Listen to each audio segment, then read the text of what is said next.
দেতা কোৱা মানুহে পুহ মনোৱা প্ৰথম প্ৰাণীটোৰ নাম কিনো মানুহে পুহ মনোৱা প্ৰথম প্ৰাণীটো হৈছে কুকুৰ পঢ়িবলৈ পোৱা মতে প্ৰায় 15,000 বছৰৰ আগতে মানুহে কুকুৰক পুহ মনাবলৈ আৰম্ভ কৰিছিল আৰু বৰ্তমানলৈকে কুকুৰে মানুহৰ সংগ এৰি দিয়া নাই গম পাইছানে আমাৰ চুবুৰীয়া দেশ নেপাল এনেকুৱা এখন দেশ য'ত কুকুৰ তিহাৰ বুলি এটা উৎসৱ পালন কৰা হয় আৰু তাত কুকুৰক পূজা কৰা হয় আনকি আমাৰ ভাৰতবৰ্ষতো ঠাই বিশেষে কুকুৰক পূজা কৰা হয় যেনেকৈ কৰ্ণাটক আৰু কেৰেলা এই দুই ঠাইতে মন্দিৰত কুকুৰক পূজা কৰা হয় অৰ্থাৎ কুকুৰ পূজা কৰিবৰ কাৰণে সুকীয়া মন্দিৰ আছে গম পাইছা আৰু এটা কথা তুমি চাবা আমি মহাভাৰতত উল্লেখ পাওঁ যে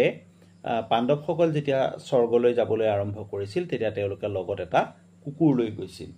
গম পাইছানে ইমান মানে বিশ্বাসভাজন কুকুৰ মানুহৰ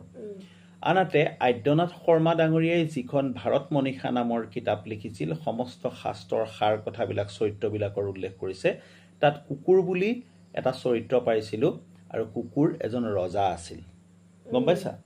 অৱশ্যে কুকুৰেই নহয় পৃথিৱীত মেকুৰীক পূজা কৰা দেশো আছে তথ্যমতে ইজিপ্তত পুৰণি দিনত মেকুৰীক পূজা কৰা হৈছিল